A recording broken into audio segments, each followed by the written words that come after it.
안녕하세요. 오늘 저희가 함께 살펴볼 자료는요. 원주 침대교회 최동진 목사님의 사사기 4장 설교입니다. 네, 꿀벌 드보라 하나님의 말씀 통치라는 제목인데요. 맞아요. 이스라엘의 네 번째 사사 그 드보라 이야기인데 제목부터가 좀 흥미롭지 않나요? 네, 상당히 흥미롭죠. 이 설교는 사사 시대의 그 반복되는 패턴 속에서 하나님께서 얼마나 독특하게 일하시는지를 잘 보여주는 것 같아요. 특히 그 꿀벌이라는 이름의 여성 선지자 드보라를 통해서요. 맞습니다. 하나님이 어떻게 당신의 백성을 이끌어 가시는가, 거기에 좀 주목을 하더라고요. 단순히 그냥 성경 이야기 요약하는 게 아니라 그 의미를 좀 깊이 파고드는 시간이 될 것 같습니다. 네, 그렇죠. 자, 그럼 바로 그 설교의 핵심 내용으로 한번 들어가 볼까요? 네, 좋습니다. 설교에서 먼저 그 사사기 아주 유명한 패턴을 짚어주시잖아요. 아, 네. 그 죄 짓고 징계받고 부르짖고 또 구원받고 하는 네, 맞아요. 이스라엘 백성들이 계속 죄를 짓고 하나님이 징계하시고 또 고통 속에서 막 부르짖으면 하나님이 또 구원자를 보내주시는 거죠. 그렇죠. 그 순환인데 근데 이제 설교에서는요, 이걸 그냥 인간의 악순환으로만 보는 게 아니라 동시에 하나님의 자비의 순환이라고 해석하는 점이 좀 인상 깊었어요. 자비의 순환이요? 네. 그러니까 인간의 죄는 매번 비슷비슷한데 하나님의 구원 방식은 아주 창의적이라는 거죠.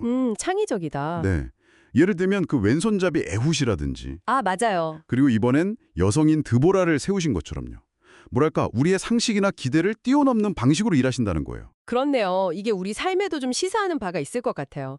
반복되는 문제 상황에서도 하나님은 늘 새로운 방식으로 일하실 수 있다. 뭐 이런 거요. 네, 충분히 그렇게 연결해 볼 수 있겠죠. 그 하나님의 창의적인 선택, 그 정점에 있는 인물이 바로 이 네 번째 사사, 드보라인 것 같네요. 맞습니다. 랍비돗의 아내이면서 동시에 여선지자다 이렇게 소개되는데 그 당시 사회 분위기를 생각하면 정말 파격적인 리더십이죠. 그렇죠. 굉장히 파격적이죠. 그리고 설교에서 이름의 의미를 파고드는 해석이 특히 재밌었어요. 이름이요? 네, 남편 이름이 랍비돗인데 횃불 뭐 이런 뜻이고 나중에 같이 싸우는 장군 바락은 번개라는 뜻이거든요. 둘 다 되게 강렬하네요. 그렇죠. 아주 강한 이미지인데 정작 이 이야기의 중심 인물인 드보라의 이름 뜻은 꿀벌이라는 거죠. 꿀벌이요? 횃불 번개 옆에 꿀벌이라니. 네, 그래서 설교가 여기서 중요한 질문을 던져요. 그 철병거 900대를 가진 가나안 왕 야빈, 또 그의 군대 장관 시스라, 이런 막강한 적 앞에서 왜 하나님은 번개나 횃불이 아니라 꿀벌을 사용하셨을까? 정말 궁금한데요. 이게 바로 세상의 힘의 논리와는 다른 하나님의 지혜, 그분의 방식을 보여주는 대목이라는 겁니다.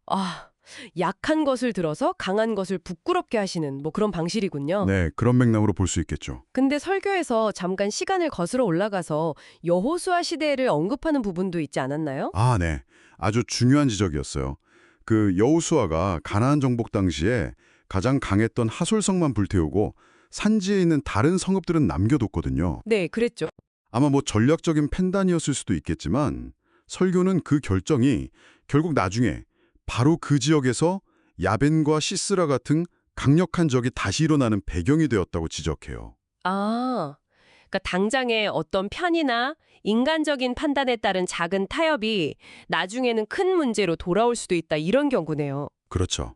우리 삶에서도 혹시 그냥 넘어가는 작은 불순종이나 타협은 없는지 좀 돌아보게 만드는 부분이죠. 그렇군요. 자, 그럼 다시 드보라 이야기로 돌아와서요. 그녀의 핵심적인 역할은 뭐였나요? 직접 뭐 칼 들고 싸운 건 아니잖아요. 아니요, 그게 아니죠. 설교는 드보라가 군사 지도자이기 이전에 여선지자였다는 점을 아주 강조합니다. 여선지자. 네. 그리고 선지자의 가장 중요한 역할은 뭐 미래를 맞추는 점쟁이가 아니라 하나님의 뜻과 말씀을 백성에게 정확하게 전달하는 거라고 설명해요. 말씀을 전달하는 역할, 그게 핵심이었군요. 그렇습니다. 그리고 드보라가 종려나무 아래에서 백성을 재판했다는 그 구절 있잖아요. 사사기 4장 5절. 네네. 이걸 아주 의미심장하게 해석하는데요. 종려나무라는 단어가 히브리어 어원상 꿀과 연결된다는 거예요. 정말요? 종려나무랑 꿀이랑요. 네.